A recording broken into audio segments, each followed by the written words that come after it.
Mari kita berdoa, kita mohon penyertaan Tuhan di dalam topik kita membaca dan merenungkan firman-Nya. Kita berdoa. Ya Tuhan, kami hidup bukan hanya dari roti saja, tapi juga dari setiap firman-Mu yang kami baca dan kami renungkan. Sebab hanya dengan firman-Mu lah ya Tuhan kami beroleh kekuatan, kami beroleh pengharapan untuk mengarungi kehidupan yang Tuhan percayakan di dunia ini. Terlebih ketika kami menghadapi dunia yang penuh dengan berbagai tantangan, dunia yang penuh dengan berbagai godaan dan cobaan, dunia yang penuh dengan berbagai macam realitanya. Kami benar-benar membutuhkan firman-Mu yang hidup, yang berakar, yang bertumbuh dan berbuah di dalam diri kami. Sebab itu mampukan kami ya Tuhan. Biarlah kerinduan kami untuk merenungkan firman-Mu boleh kami wujudkan ketika kami membaca dan mendengarnya hari ini. Dengan hati yang tulus, dengan hati yang penuh sukacita, kami bisa menerima kebenaran firman-Mu ya Tuhan. Dengan campur tangan dan Roh Kudus-Mu ya Tuhan, kami pun juga dimampukan untuk menjadi pelaku-pelaku firman-Mu yang hidup. Berikan kami hati seorang hamba ya Tuhan, supaya ketika mungkin firman itu menegur kami tidak kehilangan sukacita. Kami tidak menjadi tersinggung atau marah, tapi justru sebaliknya kami semakin mampu melakukan apa yang Tuhan kehendaki. Pakailah kami anak-anak-Mu yang bertugas saat ini, kami yang membacakannya, kami yang mendaraskannya, juga hamba-Mu yang mengkhotbahkannya, agar dalam segala keterbatasan kami firman-Mu diberitakan dan benar-benar menjadi berkat bagi jemaat-Mu pagi hari ini. Kami berdoa hanya di dalam nama Tuhan kami Yesus Kristus. Amin.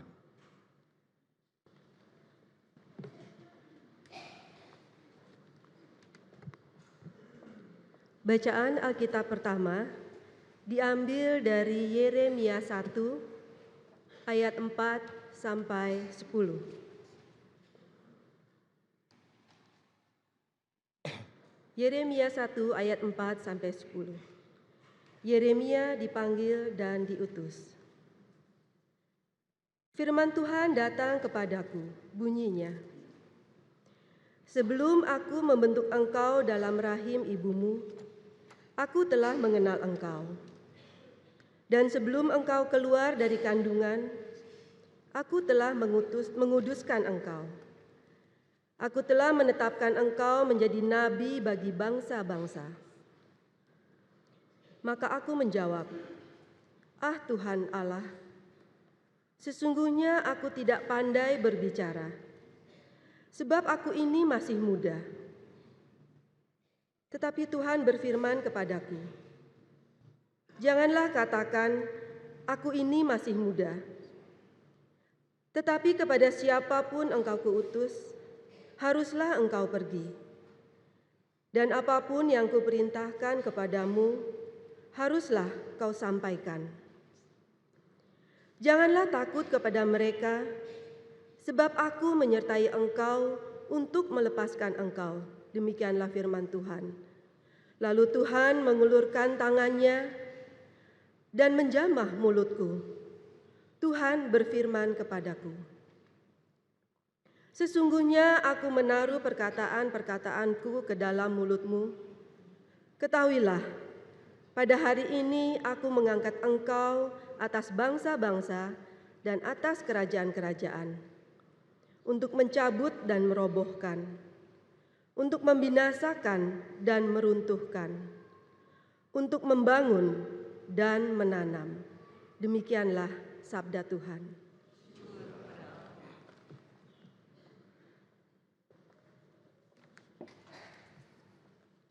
Marilah kita menanggapi bacaan pertama dengan menyanyikan Mazmur 71 ayat 1 sampai 6.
Bacaan kedua diambil dari 1 Korintus 13 ayat 1 sampai 13 dengan menyanyikan PKJ 277.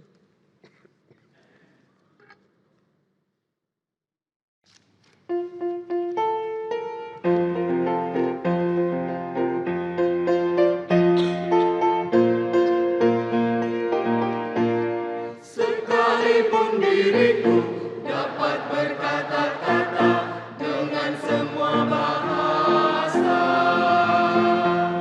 bahasa manusia dan bahasa malaikat ataupun yang lainnya. Tapi jika aku tak mempunyai kasih, aku serupa gong yang bergema.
Bacaan ketiga dari Injil Tuhan Yesus Kristus menurut Lukas pasal 4 ayatnya yang ke-21 sampai dengan 30.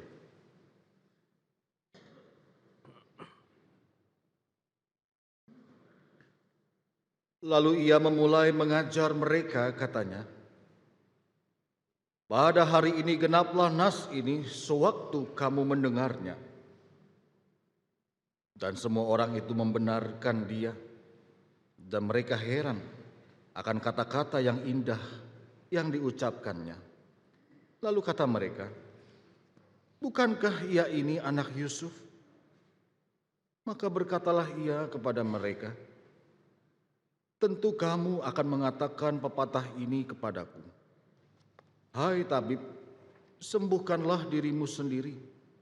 Perbuatlah di sini juga di tempat asalmu ini segala yang kami dengar yang telah terjadi di Kapernaum.' Dan katanya lagi, 'Aku berkata kepadamu, sesungguhnya tidak ada nabi yang dihargai di tempat asalnya. Dan aku berkata kepadamu, dan kataku ini benar, pada zaman Elia terdapat banyak perempuan janda di Israel, ketika langit tertutup selama 3 tahun dan 6 bulan, dan ketika bahaya kelaparan yang hebat menimpa seluruh negeri. Tetapi Elia diutus bukan kepada salah seorang dari mereka, melainkan kepada seorang perempuan janda di Sarfat di tanah Sidon. Dan pada zaman Nabi Elisa, banyak orang kusta di Israel, dan tidak ada seorang pun dari mereka yang ditahirkan, selain daripada Naaman, orang Syria itu." Mendengar itu sangat marahlah semua orang yang di rumah ibadat itu. Mereka bangun lalu menghalau Yesus keluar kota dan membawa dia ke tebing gunung, tempat kota itu terletak, untuk melemparkan dia dari tebing itu. Tetapi ia berjalan lewat dari tengah-tengah mereka, lalu pergi. Demikianlah berita Injil Tuhan Yesus Kristus. Yang berbahagia adalah mereka yang mendengarkan firman Tuhan dan yang memeliharanya. Haleluya.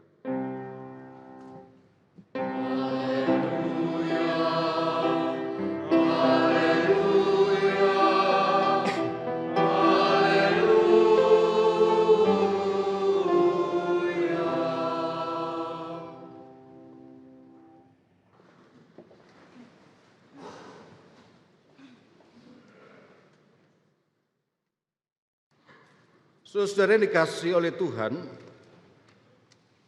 beberapa hari lalu negeri kita kembali diliputi kegaduhan. Setelah beberapa bulan polemik Papa minta saham, belum selesai juga urusan soal teroris, kini genderang kegaduhan itu berbunyi kembali, saudara. Yaitu ketika Komisi Pemberantasan Korupsi atau KPK menggeledah ruang kerja seorang anggota DPR dari Komisi 5. Penggeledahan itu memicu protes keras, bahkan kemarahan dari Wakil Ketua DPR Fahri Hamzah. Dia marah lantaran KPK membawa pasukan BRIMOB lengkap dengan senjata laras panjang. Tindakan KPK dianggap berlebihan dan tidak menghormati lembaga negara yang mulia, yakni DPR. Sebaliknya KPK bersikeras bahwa apa yang dilakukan mereka adalah upaya mengumpulkan bukti-bukti terkait kasus suap dari salah satu anggota DPR itu. Nah, sebagaimana penggeledahan terhadap siapapun, maka KPK menganggap penting adanya penjagaan untuk mengamankan proses penggeledahan.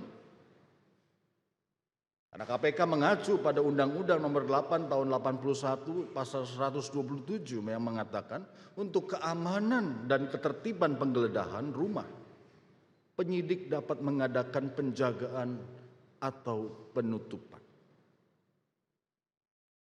Mungkin Bapak Ibu baca juga di koran Kompas 28 Januari 3 hari yang lalu, saudara.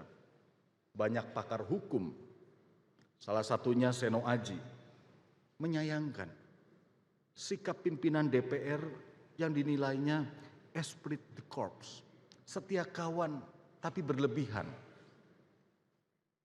Dan akibat sikap ini timbul pembenaran atas persepsi bahwa korupsi itu sudah menyebar, merata di kalangan institusi pemerintah, kenegaraan ataupun swasta. Bahkan korupsi sudah dianggap sebagai bagian hidup bangsa ini. Nah, persoalan ini saudara dapat menunjukkan bahwa yang seringkali dipersoalkan di negara kita, yang seringkali dipentingkan itu bukan menyeret orang yang bersalah kerana hukum. Tapi yang seringkali lebih menjadi perhatian adalah hal-hal yang remeh. Soal legal standing saksinya, soal siapa yang menyampaikannya, soal sah atau tidaknya rekaman menjadi alat bukti. Itu yang jadi persoalan saudara. Ini kan konyol. Dan kali ini ketersinggungan Dewan yang terhormat lantaran digeledah dengan membawa senjata laras panjang. Namun disinilah saudara kita bisa menyadari bahwa orang-orang yang berjuang menegakkan hukum seringkali akan berhadapan dengan kekuatan-kekuatan besar. Dan kekuatan besar itu akan berusaha membungkam, akan berusaha memberangus, bahkan membinasakan orang-orang yang dengan setia menegakkan hukum dan kebenaran. Maka dari itu tidak cukup hanya modal nyali besar, saudara, untuk membongkar segala bentuk kejahatan. Tapi juga diperlukan kepandaian, strategi, dan yang utama tentunya keyakinan bahwa Tuhan pasti menyertai. Ini mutlak diperlukan. Nah, kalau kita melihat berita firman Tuhan, saudara, inilah juga yang terjadi pada diri seorang anak muda dari daerah Anatot, sebelah utara Yerusalem. Anak muda itu bernama Yeremia. Kalau kita membaca kitab Yeremia, saudara, kita akan bisa menemukan bahwa pada zamannya Yeremia tidak segan-segan mengkritik para pembesar. Yang dikritik nggak tanggung-tanggung. Tapi seorang raja, yaitu Raja Yoyakim, yang dikenal korup dan menindas. Yeremia dengan tegas dia mengatakan kalau orang itu beribadah dengan cara munafik, tidak ada gunanya percaya kepada Allah. Yeremia pernah mengatakan bahwa ketika orang beribadah dengan cara munafik, bahkan bait Allah pun pantas dihancurkan, kata Yeremia. Apa reaksi dari kecaman Yeremia? Umat dan para pembesar marah. Mereka berusaha mau menangkap, mau menyingkirkan, bahkan mengancam dan membunuh Yeremia. Para pembesar itu bukannya memperbaiki kesalahan, tapi justru mereka berusaha melenyapkan orang yang memberitahukan kesalahan mereka. Saudara, bukankah hal ini juga yang terjadi dalam kehidupan negeri kita? Kisah Munir yang disingkirkan dengan racun. Para penyidik KPK yang justru kompeten malah dicari-cari kesalahannya agar bisa dibungkam dan dipenjarakan. Tidak terhitung lagi para wartawan dan jurnalis yang mengungkap fakta dan kebenaran harus berakhir dengan tragis kehidupannya. Itulah juga yang dihadapi oleh Yesus. Lukas 4 mencatat setelah Yesus dicobai di padang gurun lalu ia kembali ke Galilea. Kedatangannya di Nazaret disambut oleh semua orang dan semua orang itu memujinya. Tapi tiba-tiba pemandangannya berubah drastis, saudara. Ketika pada hari Sabat Yesus masuk ke dalam bait Allah dan Yesus menjadi lektor, membacakan kitab Yesaya. Di akhir pembacaan itu Yesus mengatakan, pada hari ini genaplah nas ini, pada waktu kamu mendengarnya. Semula orang yang mendengar Yesus kagum, antusias dengan kata-kata Yesus. Tapi sedetik kemudian mereka mulai bertanya, bukankah ia ini anak Yusuf? Pertanyaan ini saudara menunjukkan seakan-akan mereka lupa apa yang baru saja disampaikan oleh Yesus. Bagi orang-orang itu yang terpenting bukan apa isi ajaran Yesus, tapi siapa yang berbicara. Dengan kata lain, orang-orang itu menuntut legal standing dari Yesus. Karena mereka nggak puas. Karena orang yang berbicara depan mereka adalah anak seorang tukang kayu yang masa kecilnya pun mereka tahu. Kalau mau jujur saudara, bukankah seringkali kita juga sering berpandangan sama seperti orang-orang Nazaret itu? Kita kurang menghargai, kita kurang bersyukur kepada orang-orang yang sudah menyampaikan teguran kepada kita. Kita kurang menghargai, bahkan seringkali mencibir orang-orang yang suka mengkritik, memandang rendah. Karena orang itu di bawah kita levelnya. Ya. Tapi sebaliknya kita menjadi antusias dan kita mungkin mengapresiasi sebuah teguran. Kalau yang menyampaikan orangnya adalah orang terpandang. Orang yang mungkin berpendidikan tinggi. Tapi ketika orang kecil dalam tanda kutip saudara, mungkin orang yang di bawah kita levelnya. Kamu ngapain negor saya? Urusin diri kamu sendiri.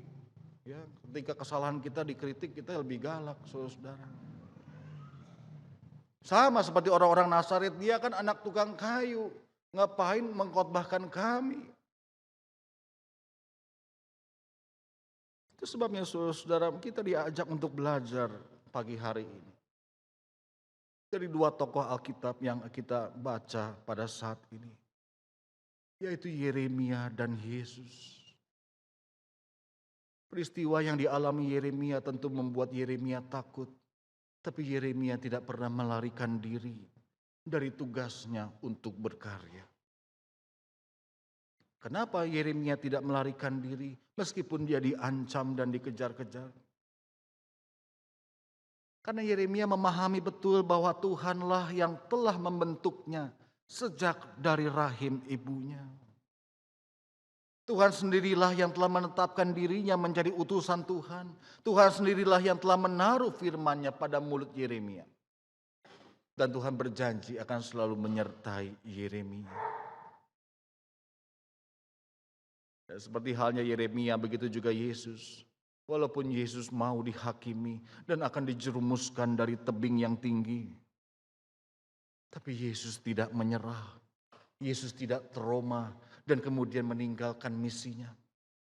Justru sebaliknya Yesus tetap pergi dari Nazaret menuju Kapernaum dan terus memberitakan Injil Kerajaan Allah sampai akhir hidupnya.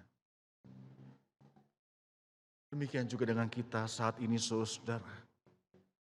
Sebagai orang-orang yang sudah mengenal cinta kasih Kristus. Kita pun terpanggil untuk menghadirkan Kristus. Menghadirkan kasih Kristus dimanapun kita berada. Memang dalam konteks saat ini di mana kita berada bukan perkara mudah untuk melakukan tugas panggilan itu. Betul, saudara?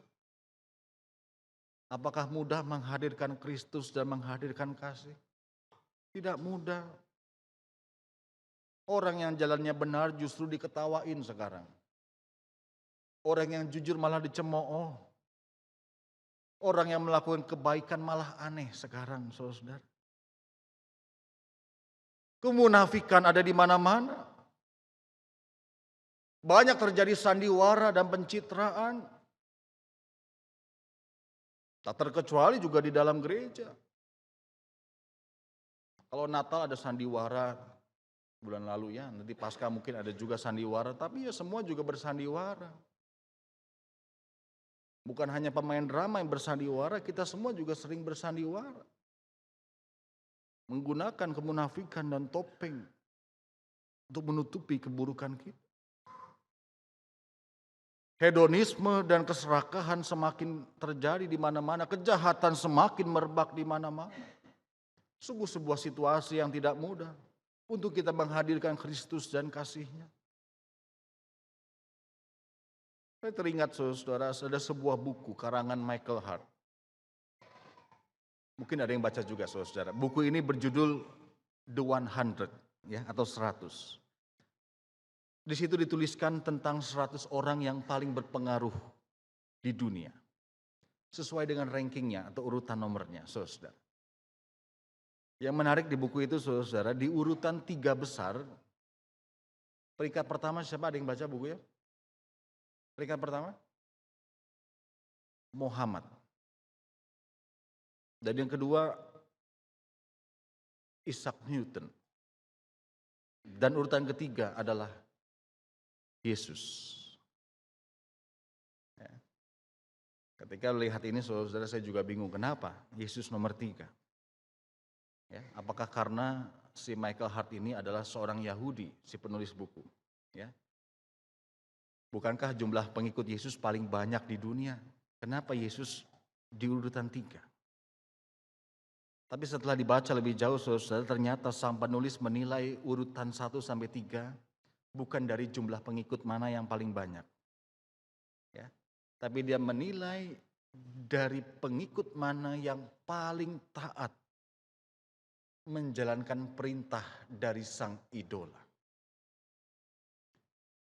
Si penulis mengatakan alasan kenapa dia mencantumkan Yesus pada urutan 3. Karena menurutnya para pengikut Yesus sangat jarang memakai atau mengikuti perintah Yesus. Benar ada banyak orang percaya Yesus, banyak orang mengikuti Yesus. Tapi perintah Yesus menjadi tidak populer. Dan salah satunya adalah tentang kasih. Di masyarakat banyak orang Kristen eksklusif tanpa mau bergaul dengan masyarakat. Gereja yang adalah rumah Tuhan justru terbalik menjadi rumah perpecahan, menjadi rumah gosip, menjadi rumah air mata dan kesedihan. Tidak ada kasih, saudara. Banyak konflik, banyak keributan antar sesama jemaat, antar sesama hamba Tuhan dan sebagainya. Belum lagi rumah tangga, ada banyak perceraian, terjadi konflik dan sebagainya. Itulah penilaian dari si penulis ini. Banyak orang percaya Yesus, ikut Yesus. Tapi perintah tentang kasih menjadi perintah yang tidak populer. Harusnya kita perlu baca saudara dan menilai diri kita sendiri.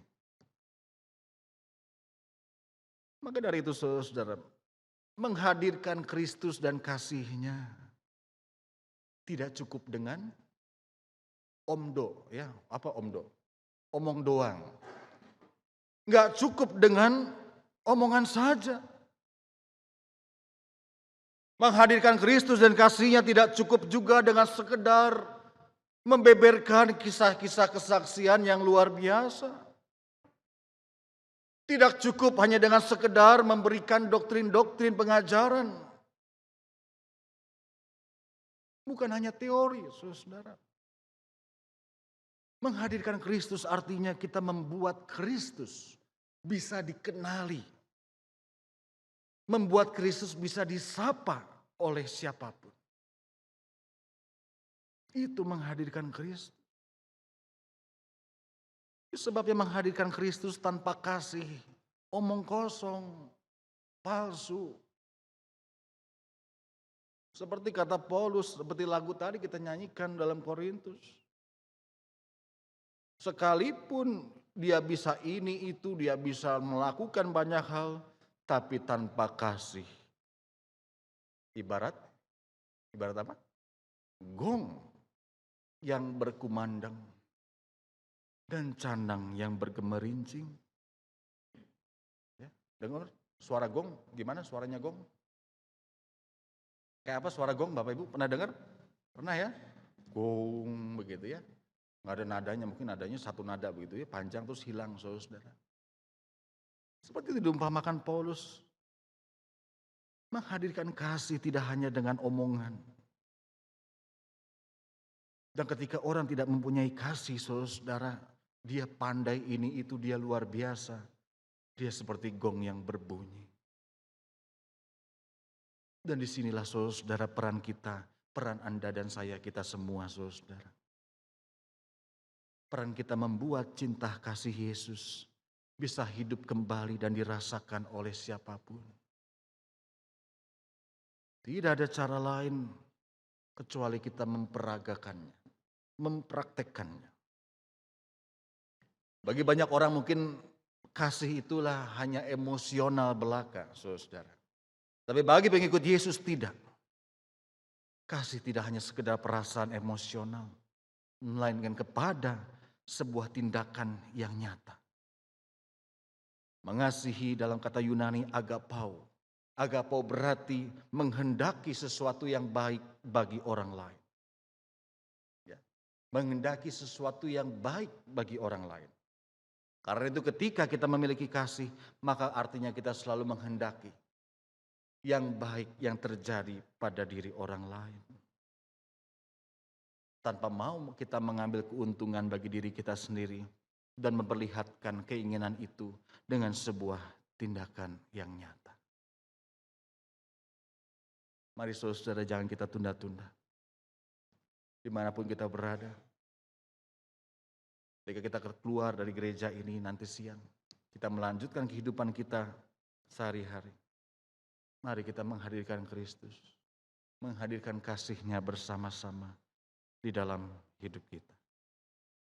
Kiranya Tuhan Yesus memberkati. Amin.